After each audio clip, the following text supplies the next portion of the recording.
সকলোকে আজি আমাৰ প্ৰথম ভিডিঅ'টো মই আপলোড কৰিব গৈ আছোঁ। এইটো আমাৰ নৱমমান শ্ৰেণীৰ ছাত্ৰ ছাত্ৰীসকলৰ বাবে সমাজ বিজ্ঞান বিষয়টোৰ পৰা আমি প্ৰথম ভূগোলৰ প্ৰথমটি চেপ্টাৰ ভূপৃষ্ঠৰ পৰিৱৰ্তনৰ ওপৰত কেইটামান পাঠভিত্তিক প্ৰশ্ন উত্তৰ আলোচনা কৰিবলৈ। প্ৰশ্নটি হৈছে পৃথিৱীৰ উপৰিভাগ কিহেৰে গঠিত? পৃথিৱীৰ উপৰিভাগ মহাদেশ আৰু মহাসাগৰেৰে গঠিত।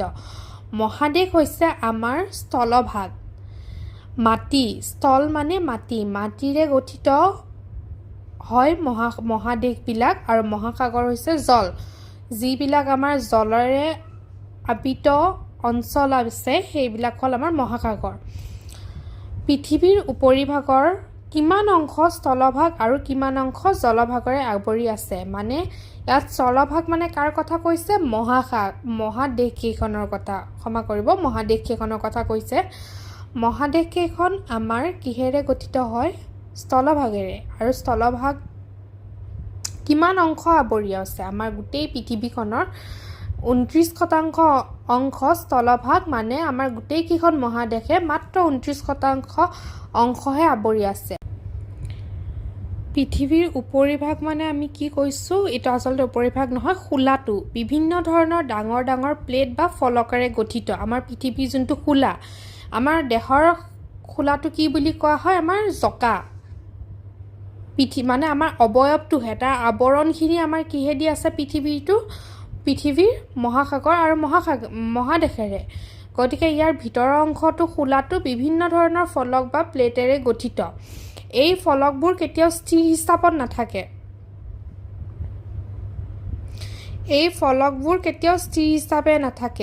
এইবিলাক বহুত মানে লৰচৰ কৰি থাকে। ফলকবোৰ গতিশীল হয়।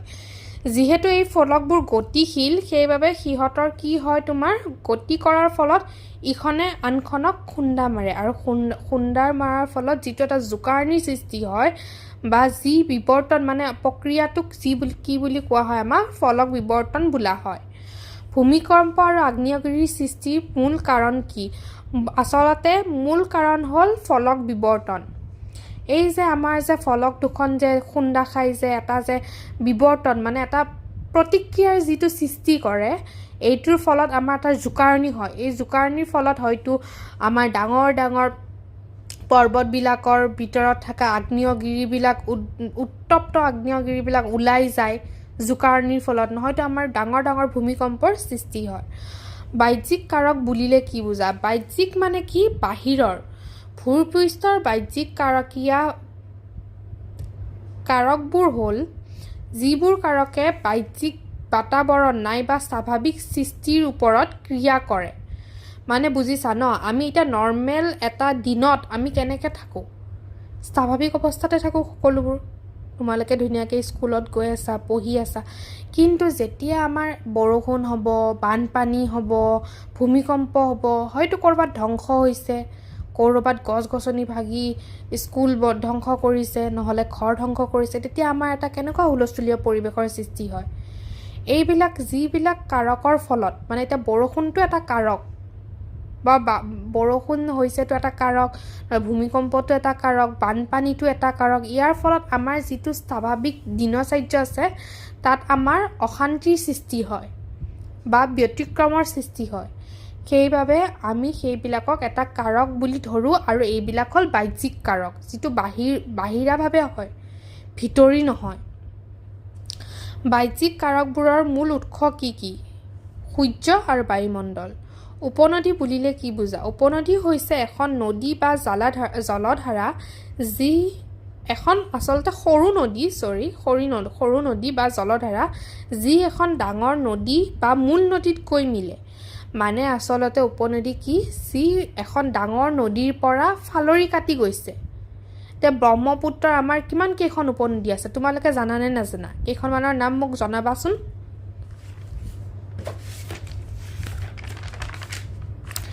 ইয়াৰ পিছত নদীৰ মূল কাৰ্য কেইটা আৰু কি কি? নদীৰ মূল কাৰ্য হ'ল 3টা।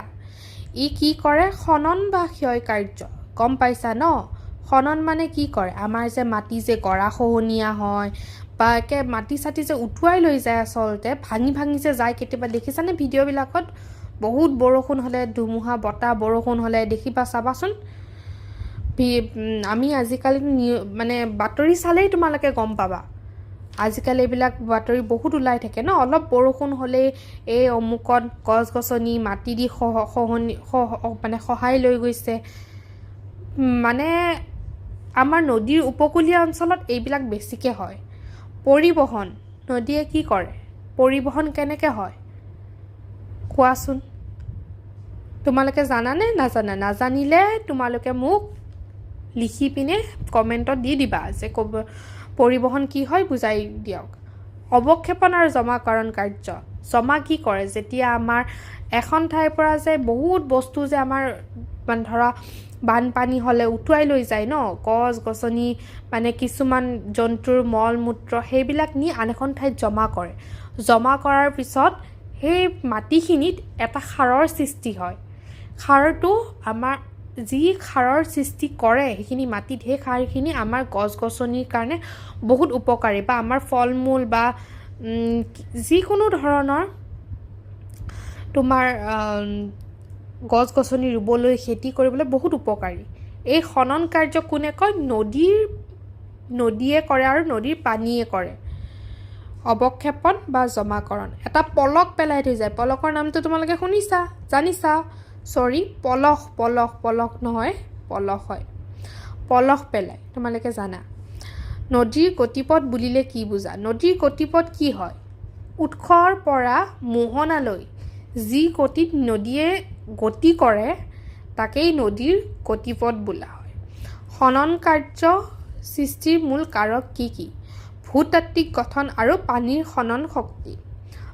খনন শক্তি মানে কি পানীৰ ক্ষয় যোনটো ক্ষয় যায় ন সেইটো পানীয়ে যে সহায় নিয়ে গৰাখহনীয়া যে আমি ক'লো সেই শক্তিয়ে নদীৰ খনন কাৰ্যৰ মূল কাৰক আৰু ভূতাত্ত্বিক গঠন চাবা যেতিয়া নদীৰ কাষৰীয়া অঞ্চলবিলাকত ডাঙৰ ডাঙৰ বিল্ডিং থাকিব তেতিয়া গছ-গছনি যদি কমাই থাকে তেন্তে সেই খনন কাৰ্য সোনকালে কৰিব পাৰে কাৰণ আমাৰ গছেহে মাটিখিনি খামুচি ধৰি ৰাখে যেতিয়া গছেই নাথাকিব তেন্তে কেনেকৈ মাটিখিনি ভালদৰে ধৰি ৰাখিব তো ভূতাত্ত্বিক গঠন মানে গঠনৰ ওপৰতো নিৰ্ভৰ কৰে কিছুমান আৰু এই চেপ্টাৰটোত থকা কেইটামান তোমালোকক যিবিলাক আমাৰ অসমীয়াত লিখা আছে কিন্তু আমি সিহঁতক তোমাৰ ইংলিছতো কি বুলি জনা হয় জনাটো বহুত দৰকাৰ কাৰণ আগন্তুক তোমালোকে যেতিয়া নতুন ক্লাছত গৈ থাকিবা ওপৰলৈ গৈ থাকিবা আগুৱাই গৈ থাকিবা তো এইখিনি তোমালোকৰ জীৱনত বহুত দৰকাৰ হৈ পৰিব ফলকক কি কয় নদীৰ গতিপথক কি কয় মোহনা মানে চ'ৰ্চ কিহক কয় চ'ৰ্চ বুলি ক'লে তোমালোকে বুজি পাবা জানো নোপোৱা মোহনা মাউথ বুলি ক'লে কিবা বুজি পাবা জানো নোপোৱা গতিকে আমি অসমীয়াটো জানিব লাগিব কিছুমান বস্তুৰ ক্ষেত্ৰত আৰু ইংলিছ মিনিংটো আমি জনাৰ বহুত দৰকাৰ গতিকে আজিলৈ মই ইমানখিনিয়ে তোমালোকক বুজালো নেক্সট আমি ইয়াৰ আৰু আগন্তুক যিখিনি পাঠভিত্তিক প্ৰশ্ন উত্তৰ হ'ব আমি আলোচনা কৰিম নেক্সট ভিডিঅ'টোত